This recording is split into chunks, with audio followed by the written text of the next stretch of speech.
औज़ुबिल्लाहिमिनश्शैतानिर्रजीम बिस्मिल्लाहिर्रहमानिर्रहीम। शुरू अल्लाह के नाम से जो बड़ा मेहरबान हायत रहने वाला। पाक है वो ज़ात जिसके कब्ज़े में ये पूरी कायनात है और कायनात का एक एक ज़र्रा उसके हुक्म की ताबेदारी करता है। तो प्यारे बच्चों, आप लोग कैसे हैं? अल्लाह ताला आपको अपनी हिफ्ज़ व अमान में रखे।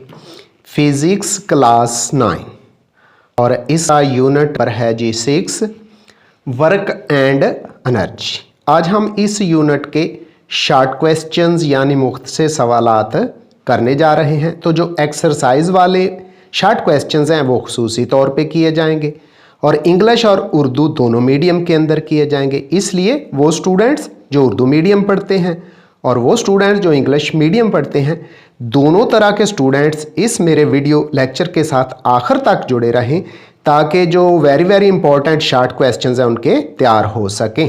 तो आज के लेक्चर की तरफ जाने से पहले डियर स्टूडेंट्स, आपसे रिक्वेस्ट है कि वो लोग जिन्होंने अभी तक मेरे चैनल को सब्सक्राइब नहीं किया तो प्लीज़ मेरे चैनल को सब्सक्राइब कर दें। ये जो घंटी बनी हुई नजर आ रही है इसको भी खड़का दें ताकि अहम लेक्चर्स का नोटिफिकेशन आपको मिलता रहे। इसके अलावा स्टूडेंट्स मेरी वीडियोज़ को शेयर और लाइक भी किया करें।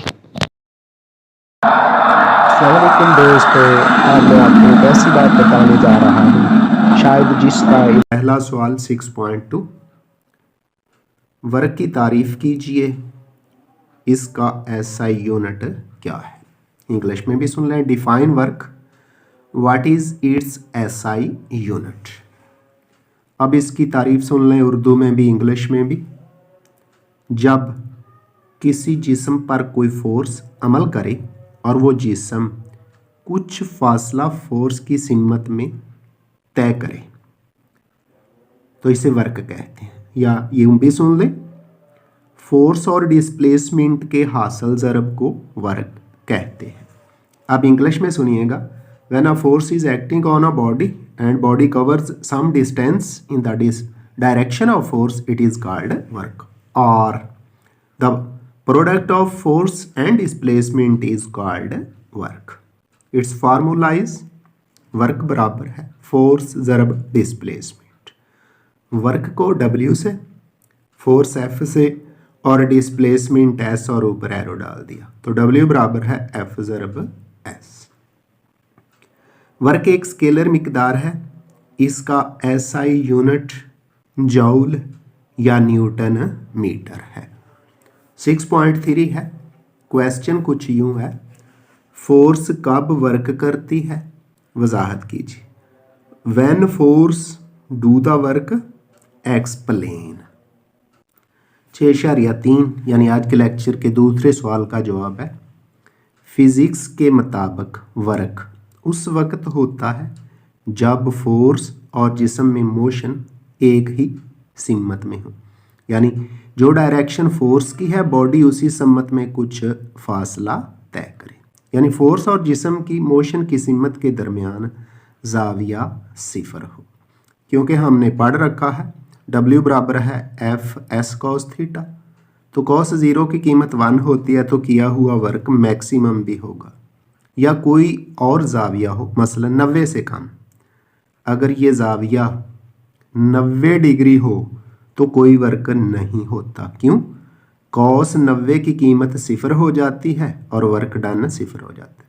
यानी फोर्स और जिस्म की हरकत आपस में अमूदन, जब अमूदन होंगे तो कोई वर्क नहीं होगा। तो वर्क उस वक्त होगा जब फोर्स की सम्मत में तय करदा जो फासला है उसका एंगल 0 हो या 90 डिग्री से कम हो। चलते हैं 6.4 की तरफ। तीसरा शॉर्ट क्वेश्चन 6.4, हमें एनर्जी की ज़रूरत क्यों होती है? Why we need energy. तो जवाब सुन लें। साइंस और फिज़िक्स में एनर्जी का तस्वर बुनियादी अहमियत का हामिल है। पौधे ये एनर्जी सूरज से लेते हैं और फिर ये जानवरों और इंसानों में मुंतकिल होती है, क्योंकि जो प्लांट्स हैं फोटोसिंथेसिस से सूरज की लाइट लेकर खुराक खाना बनाते हैं और ये फिर हमें डायरेक्टली या इनडायरेक्टली ट्रांसफ़र हो जाता है। हम अपने रोज़मर्रा के तमाम काम एनर्जी की मदद से ही करते हैं। इसके अलावा एनर्जी मुख्तलिफ सूरतों में काबिल हरकत रहती है, इसके बगैर ज़िंदगी में हलचल मुमकिन ना है। यानी अगर एनर्जी के तस्वर को ख़त्म कर दिया जाए तो इस कायनात का सिस्टम भी ख़त्म हो जाएगा। So we can say that in science and physics the concept of energy is of very importance. Plants get energy from sunlight and then it is transferred to animals and human body. By using this energy we do our daily work. So energy is transferred from body to body. So we can say that without energy life is not possible. अगला question है 6.5, energy की तारीफ कीजिए, mechanical energy की इकसाम बताइए। Define energy and right the types of mechanical energy. पहले energy की definition सुन लें। किसी जिस्म के वर्क करने की सलाहियत को एनर्जी कहते हैं। The ability of a body to do the work is called energy, और the capacity of a body to do the work is called energy. Mechanical energy की दो इकसाम है। Number 1 kinetic energy, number 2 potential energy.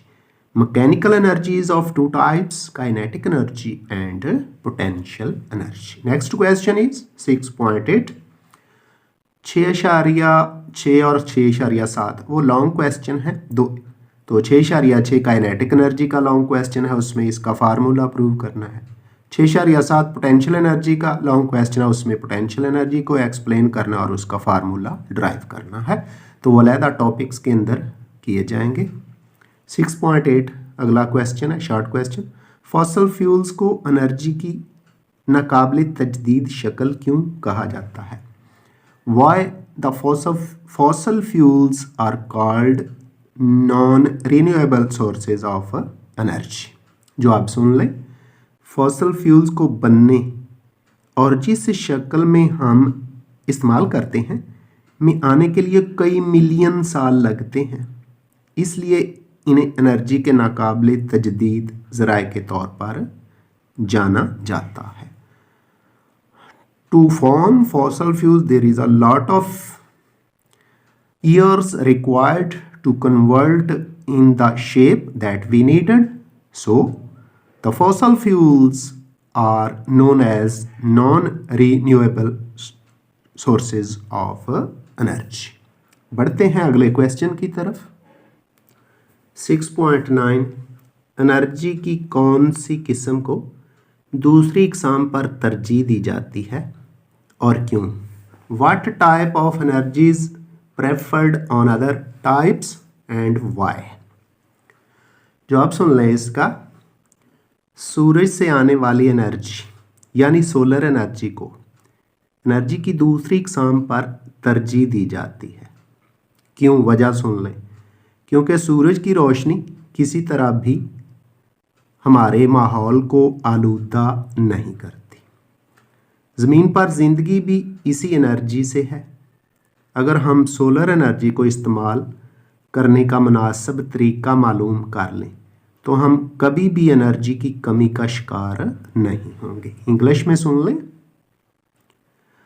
The solar और sunlight energy is preferred on the other types of energy because it is not dangerous for our atmosphere, it is without pollution and on the earth it is a source of light. So if we design a special method to use this solar energy, so there will never be a loss of energy on the earth. बढ़ते हैं अगले question की तरफ। 6.10 है, energy को एक शक्ल से दूसरी शक्ल में कैसे तब्दील किया जाता है, वजाहत कीजिए। ये क्वेश्चन कुछ यूं भी पूछा जाता है, एनर्जी कंजर्वेशन का कानून क्या है, मिसाल से वाज़े करें। How energy is converted from one form to another form, explain और define law of conservation of energy.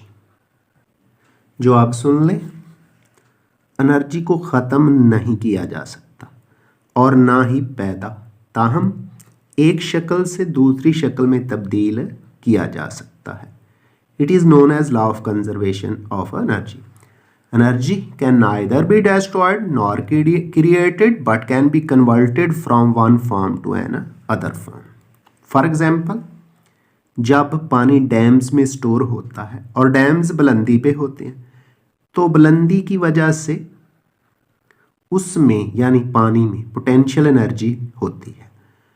जब टनल्स के जरिए इस पानी को नीचे गिराया जाता है तो वो टरबाइन को घुमाता है, तो जब टरबाइन घूमेगी तो पोटेंशियल एनर्जी चेंज हो गई काइनेटिक एनर्जी में, तो ये काइनेटिक एनर्जी बन जाती है। इससे हम जनरेटर चलाते हैं जी, टरबाइन के साथ जनरेटर जुड़ा होता है उसको चलाते हैं। तो जनरेटर क्या करता है, उसी काइनेटिक एनर्जी को मैकेनिकल एनर्जी को इलेक्ट्रिकल एनर्जी में चेंज कर देता है। और फिर इलेक्ट्रिकल एनर्जी हमारे पास आती है लाइट एनर्जी की सूरत में, हीट एनर्जी की सूरत में हीटर, और मैकेनिकल एनर्जी की सूरत में जैसा कि हम पंखा चलाते हैं, वॉशिंग मशीन चलाते हैं वगैरह वगैरह। बस एनर्जी को एक से दूसरी शक्ल में तब्दील किया जा सकता है, लेकिन ये ना तो फना होती है और ना ही पैदा होती है। इसे एनर्जी का कंजर्वेशन का कानून भी कहते हैं। नेक्स्ट क्वेश्चन है बच्चों, बड़ा आसान सवाल है, तो ये तो आम बच्चे भी लिख जाते हैं और इम्तहान में ये आता भी है। 6.11 ऐसे 5 डिवाइसेस के नाम लिखें जो इलेक्ट्रिकल एनर्जी को मैकेनिकल एनर्जी में तब्दील कहते हैं। Right the 5 devices that converts electrical energy into mechanical energy. तो सुन लें, बड़ा बहुत ही आसान आम चीज़ें हैं जो हम इस्तेमाल करते हैं। एसी मोटर है, ये छोटे बच्चों के खिलौनों में भी होती है। पंखा बिजली वाला पंखा, वाटर पंप जिसको डोंकी पंप भी कहते हैं। ड्रिल मशीन, ये वो इलेक्ट्रिकल मशीन है जिसे सुराख वगैरह निकाले जाते हैं। वॉशिंग मशीन जानते हैं आप, कपड़े धोने वाली। जूसर मशीन है, और सिलाई मशीन पर मोटर लगा के इससे कपड़े सिलाई किए जाते हैं। तो ये 5-6 डिवाइसेस हैं जो इलेक्ट्रिकल एनर्जी को मैकेनिकल एनर्जी में बदल देती हैं। अगला सवाल भी सुन लें, बहुत ही आसान, नहायत आसान है, लेकिन इम्तहान में आता है। किसी ऐसे डिवाइस का नाम लिखें जो मैकेनिकल एनर्जी को इलेक्ट्रिकल एनर्जी में तब्दील करता है। Right a device which converts mechanical energy into electrical energy. तो एक ही है, जवाब सुन लें। जनरेटर एक ऐसी डिवाइस है जो मैकेनिकल एनर्जी को इलेक्ट्रिकल एनर्जी में तब्दील करती है। A generator is a device which converts mechanical energy into electrical energy। चलें जी 6.13 की तरफ और उसको भी करें जी। तो सवाल कुछ यूं है, किसी सिस्टम की एफिशिएंसी से क्या मतलब लिया जाता है? What is the meaning of efficiency of a system? जवाब सुन लें इसका। किसी सिस्टम की एफिशिएंसी उस सिस्टम से बतौर आउटपुट, यानी सिस्टम जो आगे किसी चीज़ पर जो वर्क करेगा in the form of energy. Output मैंने लिख दिया W2, यानी work done by machine on load F2 ज़रब H। F2 machine जो फोर्स लगाएगी और H हाइट या फासला, जितने फासले तक वो उसको ऊपर उठाएगी, ये आउटपुट है। तो किसी सिस्टम की एफिशिएंसी उस सिस्टम से बतौर आउटपुट हासिल की गई एनर्जी की बतौर इनपुट जो हम मशीन पर काम करते हैं। W1 F ज़रब S। W1 work done है, फोर्स F1 जो हम लगाते हैं, और किसी फासले या हाइट S तक, तो हासिल की गई एनर्जी की बतौर इनपुट सर्व करदा कुल एनर्जी के साथ जो निस्बत है, इसे हम किसी सिस्टम की एफिशिएंसी का नाम देते हैं। अब बढ़ते हैं जी अगले क्वेश्चन की तरफ, वो भी एफिशिएंसी से ही जुड़ा हुआ है, थोड़ी सी तब्दीली के साथ। तारीफ तो यही होगी लेकिन अजाफी तौर पे फार्मूला आएगा। तो चलें 6.14 की तरफ जी। तो क्वेश्चन कुछ यूँ है, किसी सिस्टम की एफिशिएंसी आप कैसे मालूम कर सकते हैं? How can you find the efficiency of a system? जवाब सुन लें। किसी सिस्टम की एफिशिएंसी उस सिस्टम से बतौर आउटपुट हासिल की गई एनर्जी की बतौर इनपुट सर्व करदा कुल एनर्जी के साथ निस्बत है। It is defined as the ratio between the output of a system to the input of a system is called efficiency. इसका फार्मूला, किसी सिस्टम की एफिशिएंसी मालूम करने का फार्मूला दर्ज झैल है। फीसद एफिशिएंसी उर्दू में percentage efficiency, output over input into 100, output बटे इनपुट ज़रब 100। आउटपुट को W2 से, ये वो वर्क है जो मशीन किसी लोड पर या किसी दूसरे जिस्म पर करती है। नीचे इनपुट है, ये वो वर्क है, वो दी गई एनर्जी है जो हम मशीन को सप्लाई करते हैं। मल्टीप्लाइड बाय 100, ये फीसद हो गया है। तो percentage efficiency is equal to output over input multiplied by 100। Formula W2 over W1 into 100, W2 को F2 ज़रब H और W1 को F1 ज़रब S ज़रब 100 से लिखते हैं। डियर स्टूडेंट्स, ये फार्मूला अच्छी तरह तैयार कर लें, आगे चल के बड़ी क्लासों में आपके बहुत काम आएगा। और इसके साथ बढ़ते हैं जी नेक्स्ट शॉर्ट क्वेश्चन की तरफ। सवाल है जी, पावर से क्या मुराद है? व्हाट इज़ पावर या डिफाइन पावर? सुन लें जी। किसी जिस्म के वर्क करने की शरह को पावर कहते हैं। The rate of doing work of a body is called power. इसकी मैथमेटिकल फॉर्म कुछ यूं है, पावर बराबर वर्क बटे वक़्त। पावर को P से, वर्क W और नीचे T। चूंकि वर्क एक स्केलर मिकदार है, इसलिए पावर भी एक स्केलर मिकदार है। पावर का ऐसा यूनिट वाट है। तो चलें, इसके बाद आज के लेक्चर का आखिरी क्वेश्चन है, वो भी सुन लें, उसकी भी वजाहत कर देते हैं जी। तो लास्ट क्वेश्चन है, वाट की तारीफ कीजिए। पावर का ऐसा यूनिट वाट है, इसकी तारीफ कुछ यूँ है। अगर कोई जिस्म 1 सेकंड में 1 जूल वर्क करे तो उसकी पावर 1 वाट होगी। सुन लें। द ऐसा unit of power is what. It is defined as if a body do 1 joule work in 1 second, then it is called 1 watt. Formula देख लें, वाट बराबर जूल बटे सेकंड, यानी 1 जूल बटे 1 सेकंड। W बराबर जूल ओवर सेकंड, इसको second को ऊपर ले जाएंगे इस तरह।